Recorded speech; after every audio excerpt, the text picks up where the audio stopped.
Amen. Nous continuons notre enseignement sur les dieux de l'étonnement. Les dieux de l'étonnement. Le Seigneur nous a mis à cœur pendant plusieurs dimanches de développer cet enseignement, afin que nous puissions découvrir que nous avons un Dieu qui nous étonne par ce qu'il est, par ce qu'il fait. Il agit de manière inattendue, il agit de manière extraordinaire. La Bible dit que notre Dieu peut faire au-delà de ce que nous pensons et au-delà de ce que nous lui demandons. Ce matin, nous allons lire dans l'évangile selon Matthieu. Matthieu, chapitre 8, versets 23 à 27. Matthieu 8, 23 à 27. Nous lisons la parole.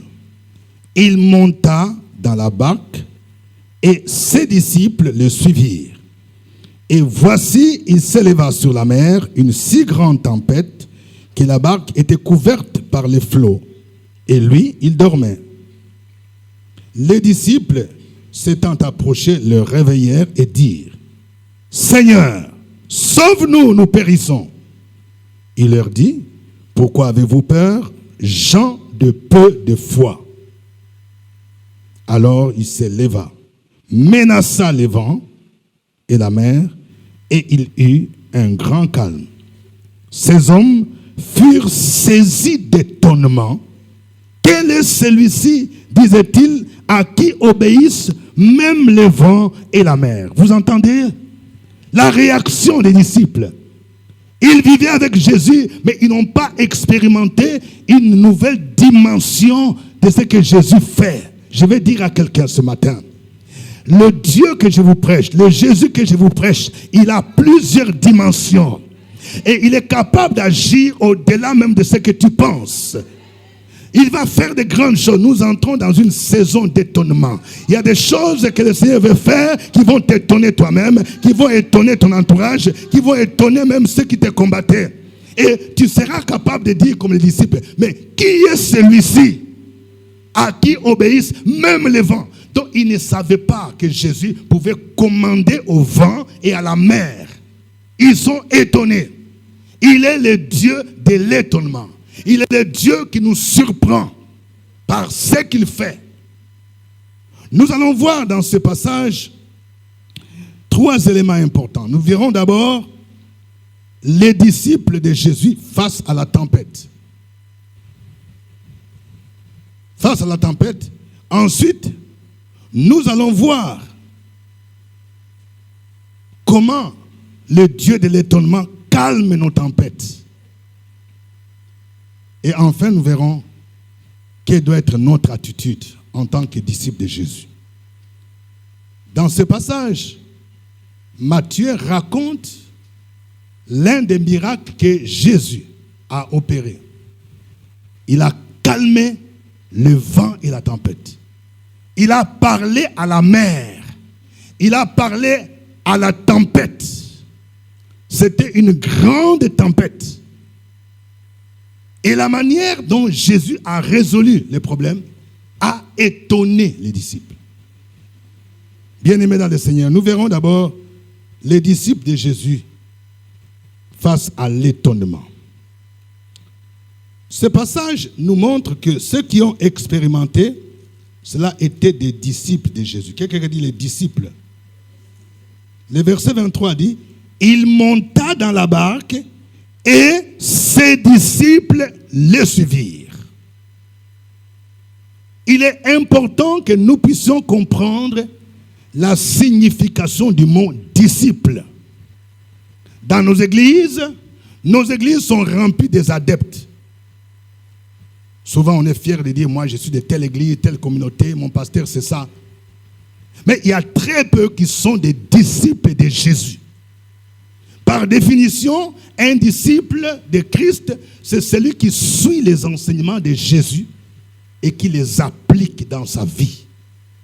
C'est celui-là qui est disciple. Et Jésus a dit: si vous portez beaucoup de fruits, c'est ainsi que vous êtes mes disciples et que mon Père sera glorifié. Un disciple de Jésus doit porter des fruits. Les fruits de l'esprit, ce sont les fruits de Galates 5, 22.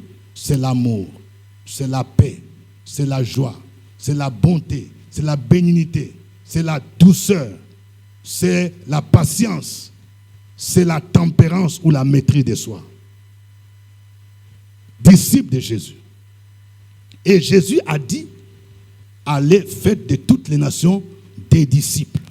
Souvent, quand on voit qu'il n'y a pas de vie transformée dans la vie de certaines personnes, parce qu'il y a beaucoup qui ne sont pas encore des disciples. On vient à la Bible, à l'église, comme par routine.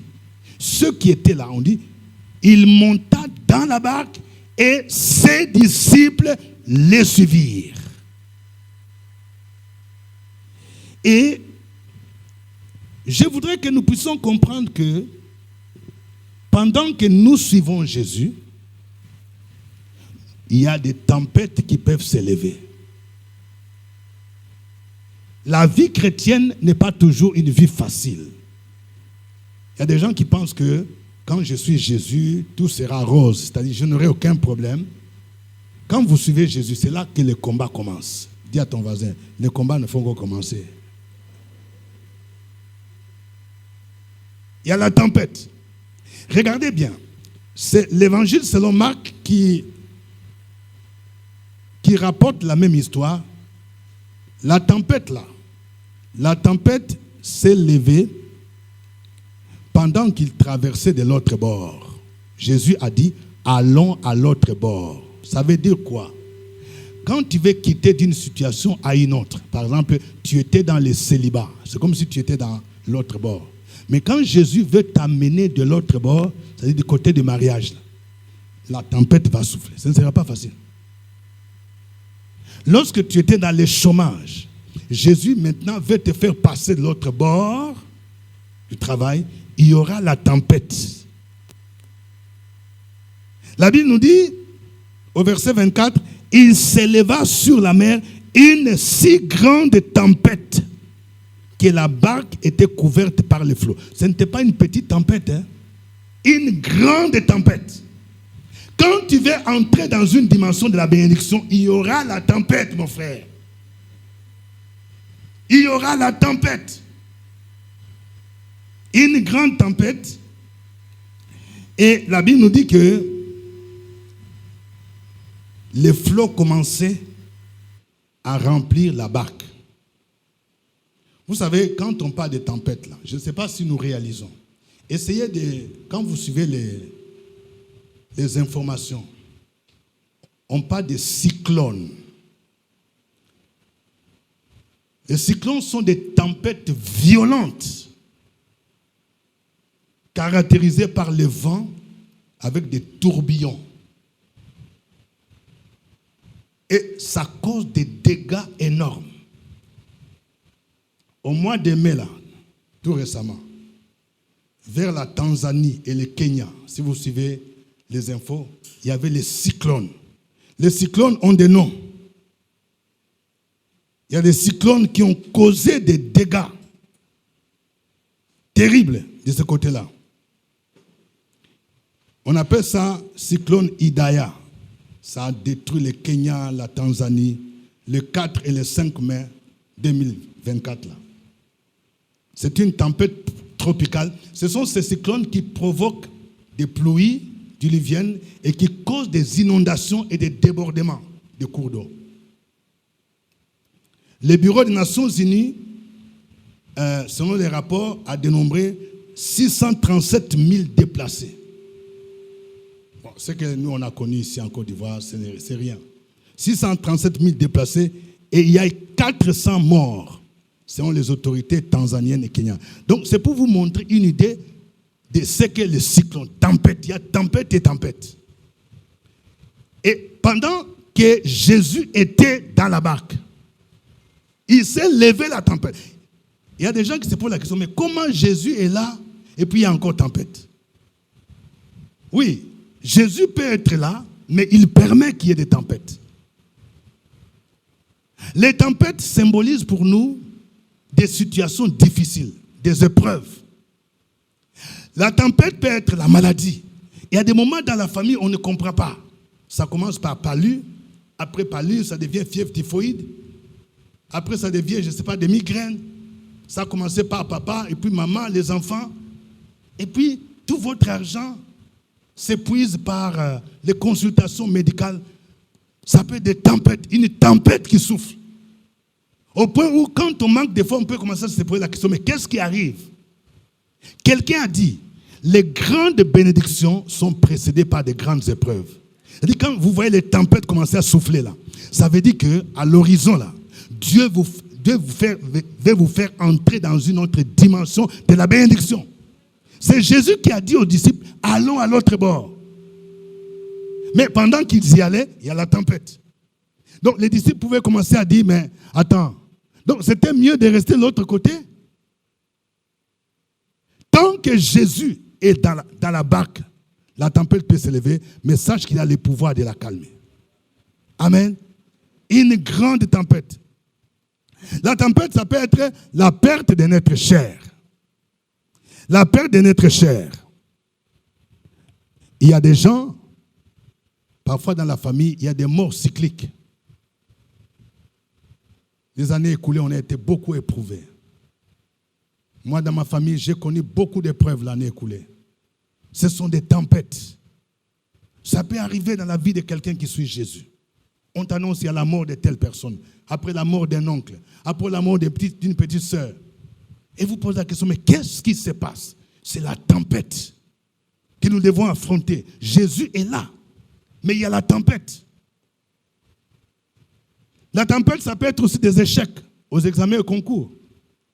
Nous rendons grâce à Dieu, c'est que dans notre communauté aujourd'hui, cette année, il y a eu beaucoup de réussites au BPC et au bac. Nous nous réjouissons. Mais ceux qui échouent, ce n'est pas qu'ils sont, ils sont moins intelligents. Parfois, Dieu permet cela. Ce sont des tempêtes. Échec ici, échec là. Ce sont des tempêtes. Pendant que les disciples voulaient arriver à l'autre bord. Les attaques démoniaques. Parfois, ce sont des conflits au niveau de la famille, des mésententes. Il y a quelqu'un qui me disait, mais on ne comprend pas. Papa, quand on se réunit en famille, là, il y a une petite sœur, là, quand elle parle mal comme ça, et puis ça te fait mal. Parfois, dans la famille, il y a des gens comme ça. Impolis, quand tu commences à parler, là, ça t'énerve même. Tu vois ta petite sœur ou ton petit frère te dire, toi, tu penses que tu es qui, toi? Hein? Tu penses que comme tu travailles à la banque, moi, je dois avoir peur de toi. C'est toi qui me nourris, regarde-lui là-bas. Tu dis, c'est à moi que tu parles comme ça. Et puis la famille est en ébullition. Je demande, qu'est-ce qui se passe dans la famille? Il y a quelqu'un qui me disait qu'il a dit, moi je sors de cette famille. Mais on ne peut pas sortir d'une famille. Même si la tempête souffle, les mésententes, la sorcellerie, sache que Jésus a le pouvoir de calmer la tempête. Amen. Il est capable. Nous allons voir maintenant notre deuxième point. Comment le Dieu de l'étonnement calme la tempête. Vous voyez, il s'est levé une grande tempête. L'eau commençait à remplir la barque. Mais Jésus, le Dieu de l'étonnement, comme il était là, il a la capacité de calmer la tempête. La première chose que nous devons retenir ici, c'est que Jésus était au milieu de la tempête. Dis à ton voisin, Jésus est au milieu de nos tempêtes. Oh, j'aime un chant que nous, on a chanté pendant le temps là, qui dit, on dit, dans le milieu de nos tempêtes, Jésus, tu es là. Il y a des chants qui sont profonds, dans nos milieux de nos tempêtes. C'est-à-dire, quand tu sens comme si tu es abandonné, tu as des problèmes de chômage, tu as des problèmes pour payer les loyers. Je parle à quelqu'un. Tu es endetté. Tu ne sais même pas comment faire. Il y a des gens, quand tu as des dettes là, tu ne sais même pas. Tu vas ici, tu dois, à la cabine là, tu dois 2000 francs. Tu vas sortir ici, tu dois les pains. Tu ne sais même plus. Même à l'église ici, tu as pris 5000 avec quelqu'un. C'est pourquoi les dettes ne sont pas bonnes. Hein? Dis à ton voisin, ce n'est pas bon les dettes. Hein? Non, vous savez, moi je vais ouvrir une parenthèse. Vous savez, à un moment donné, il y a des choses que je ne peux pas vous dire. Il y a des gens à qui j'ai donné l'argent, ici, dans notre, qui ont fui. Qui ont dit, papa, je vais rembourser. Quelqu'un te pose un problème sérieux au niveau de mon travail. Si vraiment je n'ai pas ça demain, on va me chasser. J'ai dit, tiens, je rembourse à la fin de l'année. Après, oui. Les dettes te font fuir l'église. C'est pourquoi j'ai décidé de ne plus donner de dettes. Amen. C'est une parenthèse. Donc, ça fait partie des tempêtes. Tu ne sais plus comment faire. Tu as des dettes. Tu as pris pagne ici. Tu as pris pagne baoulé ici. Tu as pris kita là-bas. Jésus était présent pendant que la tempête soufflait. La Bible nous dit que pendant que la tempête était là, Jésus, il dormait, mais il était dans la barque. Dis à ton voisin, Jésus est dans la barque. Parce que des fois, nous avons l'impression que Jésus est parti. Est-ce qu'il est parti à Dubaï? Est-ce qu'il est parti à Korogo? Il est dans la barque. Si tu as donné ta vie à Jésus, quand la tempête souffle là, souviens-toi qu'il est là. Les attaques que tu subis là, les incompréhensions que tu connais avec ton mari, avec ta femme, les attaques que les enfants connaissent à l'école, sache que Jésus est là. Parfois, nous ne réalisons pas. Ésaïe 43, versets 1 à 4. Ésaïe 43, 1 à 4. Un passage important qui nous rappelle la présence du Seigneur. Ésaïe 43, 1 à 4. Ainsi parle maintenant l'Éternel qui t'a créé, ô Jacob. C'est lui qui t'a formé, ô Israël. Ne crains rien, car je te rachète. Je t'appelle par ton nom. Tu es à moi.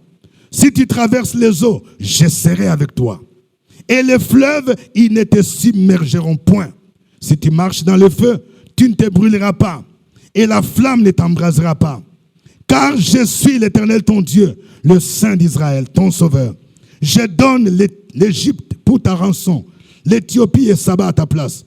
Parce que tu as dit, prie à mes yeux, parce que tu es honoré et que je t'aime, je donne des hommes à ta place et des peuples pour ta vie. Amen. Le Seigneur dit, ne crains rien, car je suis avec toi. Souvent, nous ne réalisons pas que Jésus est là. Il dit, ne promène pas des regards inquiets. Je suis avec toi, je te rachète. Vous voyez, il dit, si tu traverses les eaux, je serai avec toi. C'est-à-dire, même dans la barque, je serai avec toi, comme il était là. Et il dit, les fleuves ne vont pas te submerger. Jésus ne peut pas permettre que lui qui t'a dit, allons à l'autre bord, et que quand la tempête vient, l'eau commence à remplir, que vous puissiez mourir. Non. C'est pourquoi nous chantons, on dit, il n'a pas dit que tu coulerais, il n'a pas dit que tu sombrerais, il a dit, allons de notre bord. Il n'a pas dit que tu vas sombrer. Il dit, si tu traverses les eaux, c'est tout ce que tu as comme problème là. Il dit, il ne va pas te submerger. Tu vas sortir parce que lui, il est là. Et il dit, si tu marches dans le feu, tu ne te brûleras pas. La flamme ne va pas t'embraser. Ça, c'est ce que le Dieu de l'étonnement. Tu te rends compte, tu marches dans le feu. C'est ce que les trois amis de Daniel ont connu. Shadrach, Meshach et Abednego. Le roi Nebuchadnezzar a dit, si vous ne voulez pas adorer ma statue, on va vous jeter dans le feu, dans la fournaise. Ils ont dit, on accepte. On les a liés. Avec des caleçons, on les a jetés. Mais quelques minutes après, le roi Nebuchadnezzar a été effrayé. Il a vu qu'il y avait 4 personnes qui marchaient au milieu du feu. Le feu ne les a pas consumés.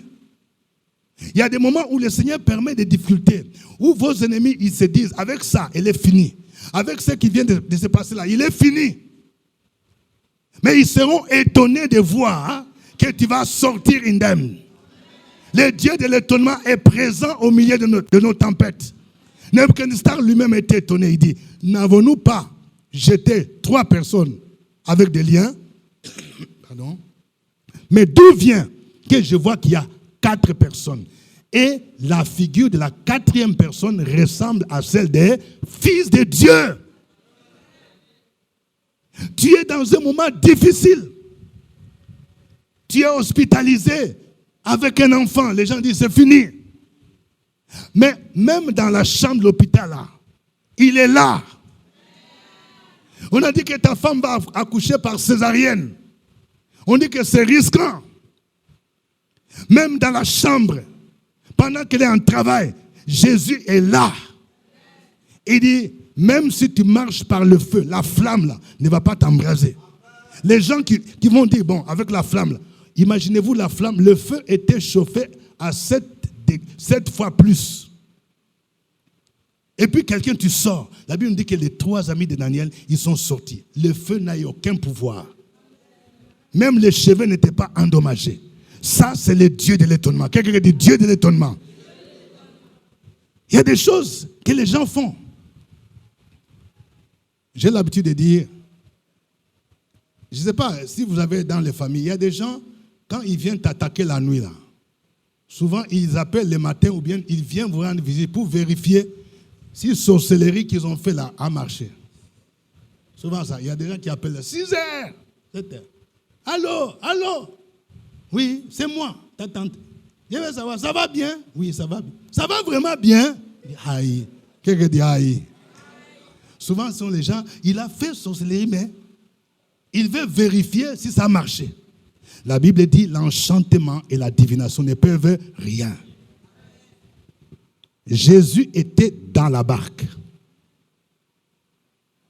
Deuxièmement, voyons maintenant les actions de Jésus pour calmer la tempête. Qu'est-ce que Jésus a fait? Il a fait 2 choses. Premièrement, on dit, il s'éleva. Quelqu'un dit, il s'éleva. Jésus s'éleva. Quand le vent s'élève, Jésus s'élève aussi. On dit, il s'éleva une tempête. Mais Jésus aussi s'est levé.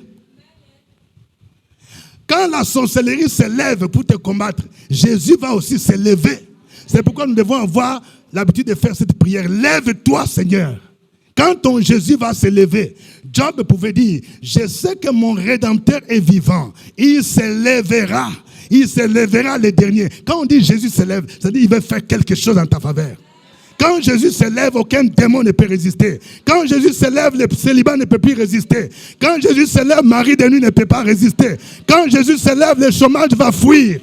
On dit, il se leva. Ce matin, je vais dire que Jésus veut se lever pour toi.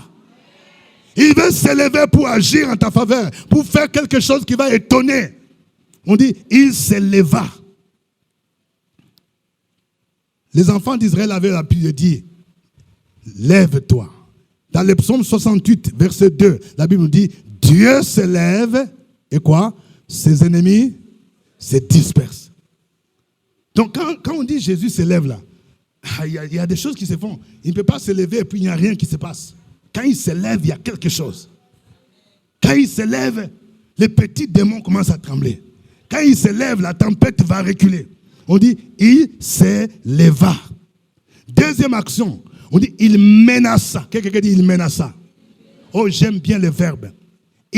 Jésus ne s'amuse pas. Quand il voit la tempête qui se lève, il voit la maladie qui se lève, la sorcellerie qui se lève, une tempête. Maintenant, Jésus se lève et il va menacer. On dit, il menaça le vent et la mer. Il a ce pouvoir-là de menacer le vent. Quel est le vent qui souffle sur ta maison? Quel est le vent qui souffle sur ta vie? Jésus se lève. Il a le pouvoir de le calmer. On dit, il menaça. Oui, c'est à juste titre parce que Jésus est Dieu. La mer doit lui obéir. La Bible nous dit que tout a été créé par lui et pour lui. La mer lui obéit. Le vent lui obéit. Quel est ce vent qui souffle sur ta vie? L'esprit des morts obéit à Jésus. La maladie obéit à Jésus. Les échecs obéissent à Jésus. Les célibats obéissent à Jésus. La stérilité obéit à Jésus. Il est capable de les menacer. On dit, il menaça le vent et la mer. Et quel est le résultat? Le résultat dit, il eut un grand calme. Quelqu'un dit un grand calme. Oh mon Dieu, j'aime Jésus. Vous voyez, il s'éleva un grand tourbillon. Quand Jésus agit, ça bascule. Maintenant, ça devient un grand calme. Vous voyez, grand tourbillon devient grand calme. Dis à ton voisin, le calme va revenir. Je ne sais pas quel est le vent qui souffle, un grand vent. Jésus est capable, parce qu'il est le Dieu de l'étonnement. C'est pourquoi il y a des situations, quand Jésus te sort là, toi-même tu es étonné. Hé, je ne savais pas que ça va sortir comme ça. Il va te sortir de cette situation. Ça va t'étonner toi-même. Quand il a menacé, on dit, il eut un grand calme. C'est pourquoi les disciples ont dit, mais qui est celui-ci? C'est vrai, on est avec lui, mais cette dimension-là, on n'a jamais vu ça. Qui est celui-ci à qui obéissent même le vent et la mer? Regardez, même les grandes puissances, ils ont du mal à maîtriser ce qu'on appelle les catastrophes naturelles.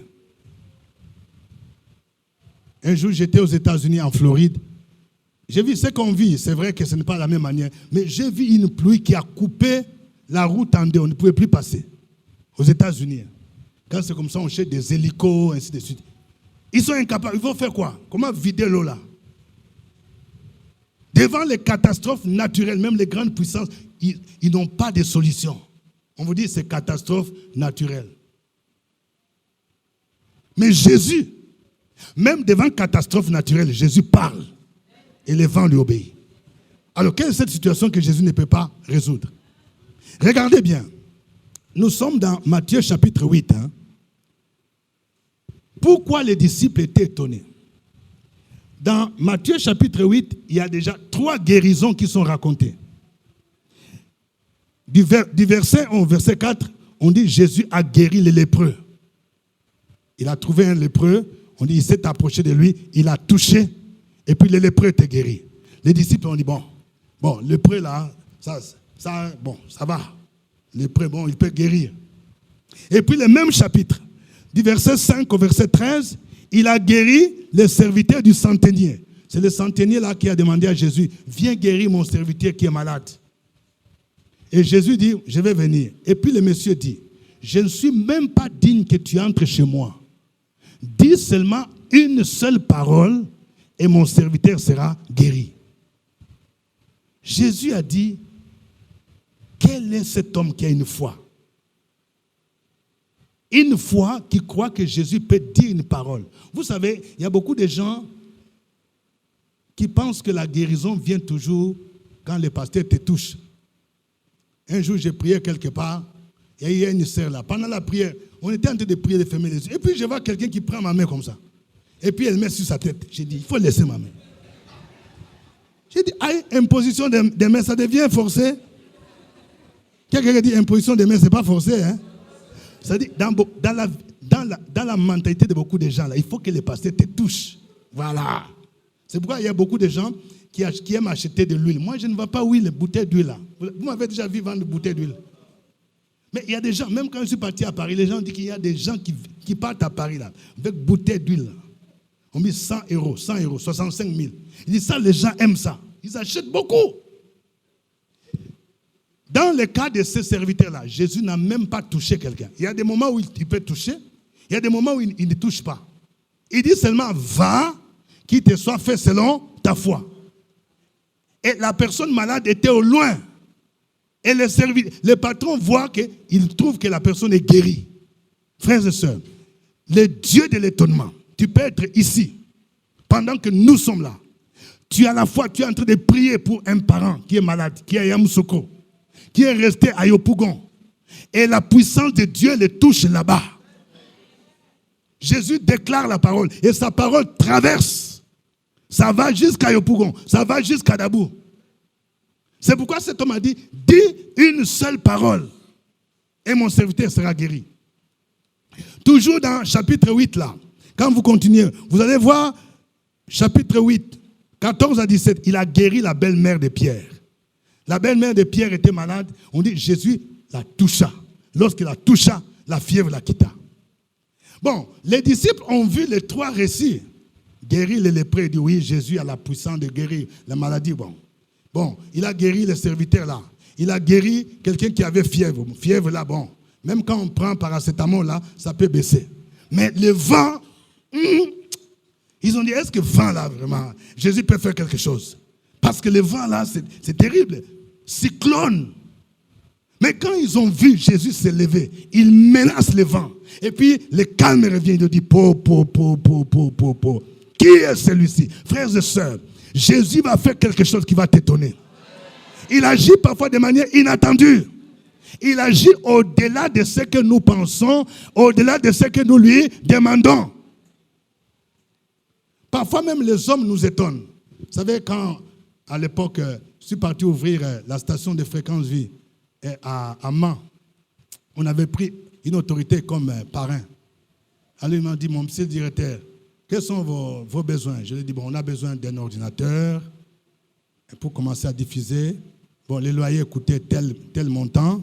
On a besoin d'ordinateur, loyer, et j'ai ajouté, je ne sais pas quoi, imprimante. Alors, il a dit, ok, vous avez demandé les loyers. Je vais payer les loyers pour 1 an. Les gens ont acclamé, wow. Mais vous avez demandé un ordinateur, monsieur le directeur. Un, c'est petit, parce que quand vous avez un, quand ça tombe en panne, là, il faut un autre remplacement. Vous avez demandé un, moi je vous en donne 2. Alléluia. Quelqu'un dit, vous avez entendu? Si les hommes peuvent faire ça, Jésus peut faire aussi ça. Tu as demandé un terrain, il dit, mais un c'est petit. Il faut 2. Tu as demandé maison, chambre, salon. Mais lui, il te dit, non, chambre, salon c'est petit, il faut 2. Quelqu'un dit, tu as entendu, non? Donc parfois, il agit au-delà. Jésus a calmé le vent, il a menacé. Les disciples disent, mais attention, nous on croyait qu'il peut se limiter seulement au niveau de la maladie. Il y a des situations pour lesquelles Jésus peut intervenir. Il y a des gens, quand vous avez une situation, bon, qui demande 100 000 francs, 50 000 francs, dit, bon, ça encore, tu es en train de prier, mais entre-temps, tu es en train de compter sur un oncle qui est président du conseil général quelque part. Vraiment, j'ai un problème de 100 000 francs. Mais quand c'est un problème de 1 million, il y a des gens, les yeux rougissent. Je ne sais même pas ce que je veux faire. Un jour, il y a quelqu'un qui est venu me voir à mon bureau, il avait un problème, ce n'est pas de 5 millions. Il a dit, papa, révérend, moi, je préfère même me tuer. J'ai dit, te tuer pourquoi? Mais où je vais trouver 5 millions à l'air là? J'ai dit, il y a un Dieu qui est capable. La Bible dit, l'argent appartient à Dieu. L'or appartient à Dieu. Il me dit, non, papa, vraiment, c'est difficile. C'est comme, quand il a commencé à m'expliquer, on a prié. Mais aujourd'hui, je vous parle. Le Dieu de l'étonnement a agi de manière extraordinaire. Je lui ai dit, mais si tu allais te suicider, tu allais faire quoi? Dis à ton voisin, tu n'as pas besoin de te suicider. Jésus est la solution. Il a la puissance de calmer le vent et la tempête. Et toi-même, tu seras étonné de la manière dont il va résoudre ton problème. Ce sera comme un rêve. Tu as vécu dans le chômage. Le Seigneur va transporter. Vous savez, la Bible nous dit que de la poussière, il retire les pauvres. Je suis en train d'annoncer à quelqu'un là. Dieu te réserve un poste de commandement. Au point où tu seras avec secrétaire. Les gens vont commencer à dire, c'est toi qu'on voyait à la maison de gloire. C'est moi. Alléluia. Quelqu'un dit, je prends. Qu'il te soit fait selon ta foi. Pour terminer, qu'est-ce que nous devons faire pour que le Dieu de l'étonnement agisse? Il y a 3 choses. Quelqu'un dit 3 choses. Premièrement, nous devons suivre Jésus. Vous voyez? La Bible nous dit que les disciples les suivirent. Frères et sœurs, tout ce que la Bible nous dit a de l'importance. Un disciple doit suivre Jésus. Ça veut dire quoi? Toi, tu es derrière, Jésus est en avant. Mais il y a des gens qui ont mis Jésus derrière, et puis toi, tu es en avant. Hein? Tu ne viens même plus à l'église, tu ne viens pas aux enseignements, et puis tu es là. Bon, souvent, il y a des gens qui disent, non, papa, je suis en train de me débrouiller. C'est chose sur moi. Je cherche l'argent. Bon, Jésus dit, ok, tu me mets derrière, mets-toi derrière, vas-y, moi derrière, je cherche l'argent. Tu vas voir un oncle là. On dit, parmi les gens qui sont nommés là, mon oncle est même directeur du cabinet du Premier ministre. Quand Jésus t'a lâché là, même ton propre papa, il ne va pas te donner. Il va te dire, à la fin du mois, il faut venir, je vais te donner 300 000. Mais quand tu vas arriver là-bas, il dit, vraiment, c'est vrai, j'ai dit, hein, mais il y a trop de problèmes dans notre ministère là. Hein, il faut m'appeler la semaine prochaine. Ou bien tu appelles là. Tu appelles. Par suite d'encombrement, votre correspondant ne peut être joint. Et puis tu tombes, c'est sur sa secrétaire. On commence à te faire marcher. Il y a même des gens, quelqu'un qui me disait, tellement il compte sur quelqu'un, tu prends même Yango, hein, Parce que tu es sûr qu'on va payer là-bas. Toi, tu es sûr que tu vas les trouver. Les hommes là sont compliqués. Hein? Tu as pris Yango et puis ça fait 4 000. Et puis tu arrives là-bas, il n'est pas... Oui, non, on l'a appelé à la présidence. Aïe, qui va payer mon Yango? Il ne m'a rien dit. Hein? Quelqu'un qui dit, maudit soit l'homme qui se confie à l'homme. C'est comme ça. C'est-à-dire, tu as mis Jésus derrière. Hein? Maintenant, toi, tu es là. Tu dis, je cherche l'argent. Moi, je connais quelqu'un. Jésus te dit, oui, vas-y. Toi, tu me mets derrière. Les disciples doivent être derrière et Jésus est devant. Mettre Jésus devant, ça veut dire quoi? Ça veut dire que c'est lui qui est en première position. Dans mon emploi du temps, dans tout ce que je fais, c'est lui en premier. Quand j'ai mon argent là, la première chose que je fais, c'est d'enlever la dîme. Les autres dépenses viennent après. Mais il y a des gens qui disent, Jésus, il faut attendre. Jésus, toi-même, tu sais, non? La rentrée là. Hein? Pour toi là, ça n'a qu'à attendre. Et Jésus aussi va te dire, pour toi là, ça n'a aussi qu'à attendre. Comme toi, tu me demandes, moi, d'attendre là. Toi aussi, tu vas attendre. Ce que j'allais faire au mois d'août là, tu vas attendre en 2025, après les élections. Parce que toi, tu as l'habitude de me dire d'attendre, non? Toi aussi, tu dois attendre. Les disciples doivent suivre Jésus. On dit, ils le suivirent. Ça, c'est la première chose. Deuxièmement, il faut s'approcher de Jésus dans la prière. Quand le vent a soufflé, la Bible nous dit, ils s'approchèrent et dirent. S'approcher, c'est dans la prière. Le vent souffle, tu as un problème. La première personne à qui tu dois penser, c'est Jésus. Mais il y a des gens toujours au téléphone. Vraiment, oh, j'ai un ami là. J'ai un ami, je vais l'appeler. Oh Joe, tu m'as oublié, hein? Tu as commencé la journée, tu n'as même pas prié. Jésus te dit, ok, c'est toi qui as des amis, non? Vas-y, on va voir. Appelle des amis. Appelle tout Abidjan. Tu appelles même en Europe.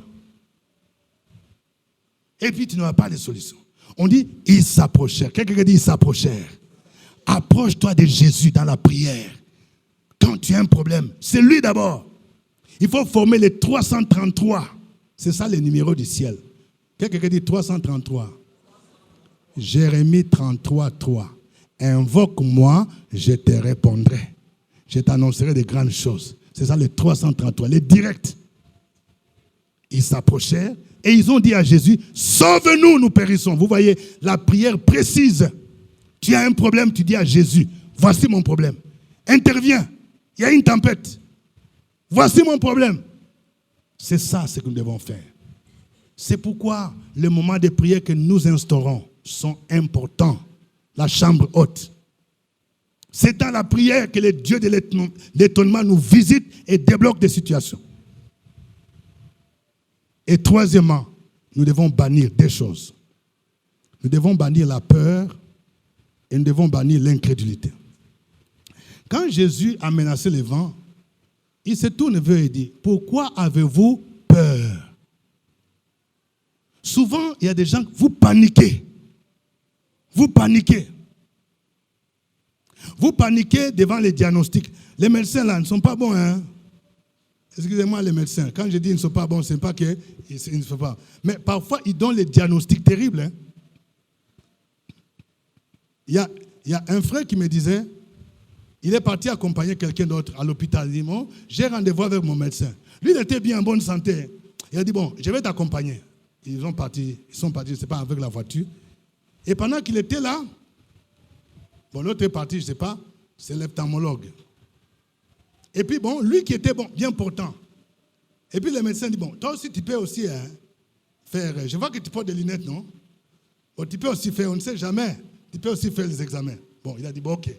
Non, ce sera gratuit. Bon, il a fait l'examen, il enlève. Et puis le médecin, il met quelque chose comme ça. Il fait, oh, oh, oh, oh, qu'est-ce que je vois là-bas? C'est pas possible. Est-ce que tu vois bien? Non, non, non, non. Ce que je vois là, tu es mal à un niveau avancé. Et puis, voyons l'autre œil là. Mais c'est grave. Qu'est-ce que je vois? Alors, le frère dit, mais qu'est-ce que j'ai fait? Moi, j'étais bien portant. Mais le médecin là, il m'effraie. Il dit, il voit quoi dans mon œil? Il dit, moi, je voyais bien. Donc, le médecin veut créer pour effrayer l'homme. Qu'est-ce que je vois là-bas? Est-ce que tu vois bien? Il dit, moi, je vois. Non, ce que je vois là, c'est grave. Un jour, tu risques de tomber comme ça et puis tu deviens aveugle. Alléluia. Parfois, il y a des situations où nous paniquons. Parfois, les médecins peuvent te dire quelque chose et tu paniques. Tu oublies que Jésus est capable d'agir. C'est pourquoi je dis que les médecins ne sont pas bons. Ce n'est pas tout le monde, c'est celui-là. Mais chez nous, ici, à Maison de Gloire, nos médecins sont bons. Alléluia. Il faut bannir l'incrédulité. L'incrédulité, c'est le manque de foi. Vous savez, quand on parle de l'incrédulité, il y a plusieurs niveaux d'incrédulité. L'incrédulité, c'est le fait aussi de limiter Jésus. Les disciples, ils croyaient en Jésus, hein, mais ils ne croyaient pas que Jésus peut calmer le vent et la tempête. Ils ont dit que non, ça là, Jésus ne peut pas faire. C'est ça aussi l'incrédulité. Il y a des gens qui croient que Jésus peut agir pour un problème de 100 000 francs, 200 000 francs. Mais quand on parle de 2 millions là, où est-ce que moi j'aurais? Tu es incrédule. Dis à ton voisin, cesse l'incrédulité. C'est pourquoi il y a des choses que parfois les gens n'osent pas demander. Parce que toi, tu as une vision d'un Dieu petit. Tu demandes toujours des petites choses, des petits montants, des petits portables, des petits ceci, des petits cela. Alors que le Dieu que nous prions est grand. Quand vous lisez la vie de Salomon, quand Salomon devait construire le temple, il a dit ceci: le temple que je vais bâtir doit être comment? Grand. Parce que notre Dieu est plus grand que tous les autres dieux. Donc un incrédule, c'est quelqu'un qui ne croit pas que Jésus peut agir. Toujours des petites choses. Je vais demander au Seigneur un vélo. Oui, je cherche que le Seigneur me donne une petite voiture. Une petite voiture d'occasion. Aïe. Et une voiture neuve là. Neuve là, tu connais. Ça, c'est des millions. Mais ton Dieu peut te donner. Parfois, nous, on n'ose pas demander. C'est aussi l'incrédulité. Mais je suis en train de dire à quelqu'un ce matin, quand tu bannis l'incrédulité, tu peux demander au Seigneur de te bénir. Et tu seras étonné. Et les gens seront étonnés de voir ce qu'il va faire. Je vais vous dire une chose. J'ai appris que Dieu ne nous bénit pas en fonction de notre salaire. En tant que pasteur, parfois je demande ce que les gens gagnent. Mais j'ai réalisé que les gens qui sont bénis, ce n'est pas toujours un problème de salaire. Il y a des gens, quelqu'un, il gagne millions, mais tu vois, il est minable. Tu demandes où va son salaire. Alors que quelqu'un qui gagne 2 fois moins que lui, il est béni, il est bien organisé. C'est un problème de foi. La foi est une ferme assurance des choses qu'on espère. Une démonstration de celles qu'on ne voit pas. Nous devons donc bannir l'incrédulité. Amen. Ma prière ce matin est que chacun de nous expérimente le Dieu de l'étonnement. C'est Dieu qui calme la tempête. Quelle est la tempête qui souffle dans ta vie? Peut-être que c'est le chômage. Peut-être que c'est l'envoûtement. Peut-être que ce sont des échecs. Tu as l'impression que toi là, on dirait que tu as été créé pour échouer. Non. Jésus va calmer la tempête. Et tu seras étonné. Nous sommes dans la saison de l'étonnement. Nous allons faire 3 prières ce matin. La première prière, nous allons réaliser que Jésus est présent dans nos tempêtes. Tu vas dire, Seigneur, je te bénis parce que même au milieu de mes tempêtes là, je sais que tu es là, comme tu étais de la barque. Et tu vas le bénir. La deuxième prière, c'est une prière où on va demander pardon pour la peur et l'incrédulité. C'est-à-dire que tu es une situation, tu paniques, tu ne crois pas. Tu as cherché des solutions ailleurs, alors que Jésus est là. Il faut demander pardon et lui demander de te délivrer de la peur, de l'incrédulité. Et la troisième prière, c'est celle où tu vas demander à Jésus de se lever. Tu vas dire à Jésus, lève-toi. Menace cette tempête. Tu vas dire le nom de la tempête. Si c'est la maladie, tu vas dire menace ça. Menace chômage. Menace le célibat. Et il va se lever, il va menacer et le calme va revenir. Que Dieu vous bénisse. Amen. On va se lever pour prier.